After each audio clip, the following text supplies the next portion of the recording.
Good afternoon, blog viewers. We're going to continue with our video posts for this summer and make a tradition of this. I think we started this in 2012, and we'll continue this this summer and probably end it around September or so. Now, in the blog, we've obviously had various flirtations with astronomy and science, and I want to sort of make a little bit, draw some more definitive conclusions on those subjects than I have so far.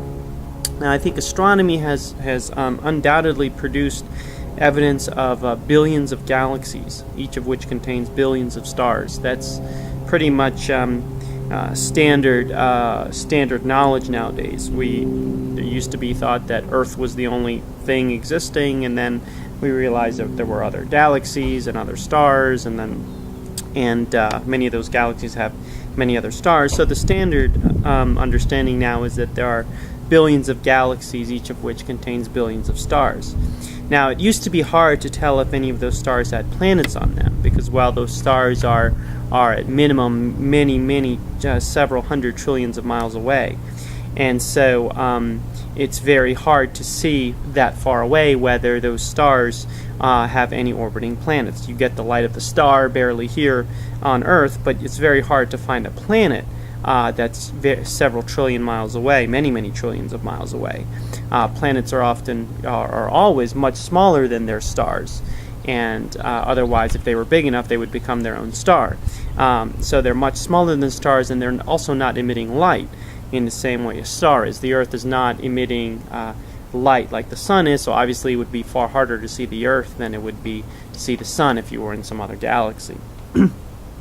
Now, although it is very hard to find planets, NASA, I don't know exactly when, but it sent up a telescope into space called Kepler, and the purpose of Kepler was to find other planets orbiting other stars here just in the Milky Way galaxy, and it had, and it did find many planets. I think at least several thousand, maybe more than that. I've lost track, but at least several thousand. Just in this corner of the Milky Way that it was looking at. And so you could, I think, easily extrapolate from that the conclusion that there are many millions, perhaps billions of planets orbiting stars in the universe. So not only at first we thought, or we knew that there were billions of galaxies and billions of stars, but now we probably know that there are billions of planets. If each of those stars has even 5 planets, then you're going to have 5 times the number of planets as stars, and you already have billions of stars. So billions, maybe trillions of planets out there, undoubtedly, and these are all. Everything I've said so far is, quote, scientific facts and information. What do you mean by scientific? Basically meaning that someone has observed it through some sort of technological apparatus. So there's been an observation made based on some sort of information, mainly light, that's come through, and that observation is supposed to be made without sort of any agenda. It's just a neutral, objective observation made that there are this star there in this corner of the galaxy, and that it has a planet there. So the scientific facts and information is pointing very much to billions of stars, billions of galaxies, and probably even more planets than that.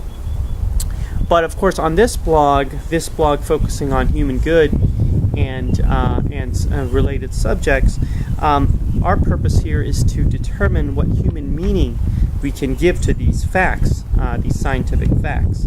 What are we to make of this kind of data? Do we just sit there and say, okay, great, billions of galaxies, billions of stars, trillions of planets, big deal, that's one move? Or you can also try to come up with some interpretations of these facts, or some sort of meaning.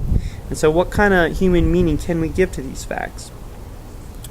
I think the standard, and I also believe the wrong move, is to take all of this data and say, look how insignificant our entire planet, our entire solar system, even our entire galaxy is. Look how insignificant this entire solar system, or this entire Milky Way galaxy is, let alone the Earth.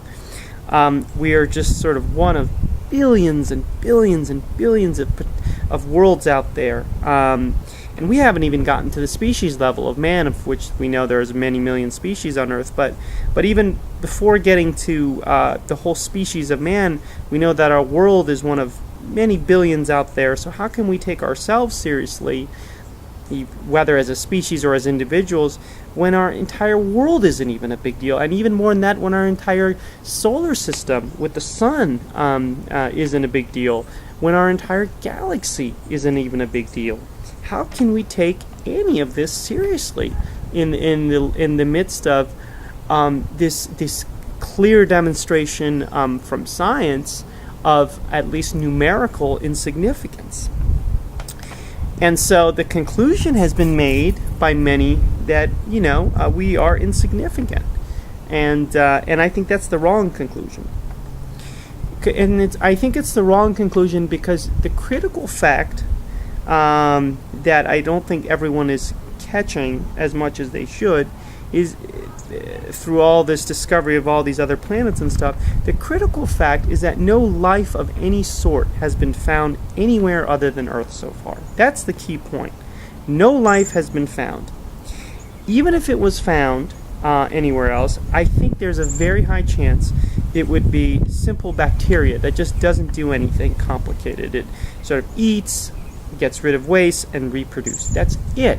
Does that kind of thing for billions and billions of years. Just eats a little chemical, little nutrient from the environment, spits it out, reproduces the DNA, and that's it. A simple celled bacteria. And that's what Earth had for billions of years. Somehow or other, it evolved into other forms, but there's no real basis to think that sort of the complicated life that we see here on Earth with people like humans that have trillions of cells that are doing reproduction and their different functions, it would be likely to find anywhere else. So the Earth is the only place, as a definitive scientific fact that we know of today, and probably in the very, very long-term future, and I mean probably thousands of years, that we know of that has life. And until we find somewhere else that has intelligent life, not just bacteria, but intelligent life, I think we should regard Earth as a totally rare jewel, not an insignificant planet at all, but as a rare jewel. So the fact that there are billions and billions of stars, billions of planets out there should not make us feel insignificant. In fact, it should make us feel that much more significant. There were billions and billions of places where life could have gotten going and evolved to the point of a complex species like us and a complex civilization like Earth now has. But it didn't. It didn't happen anywhere else. There's zero evidence that there is life anywhere else, anywhere. Now, scientists may speculate. I've read the articles.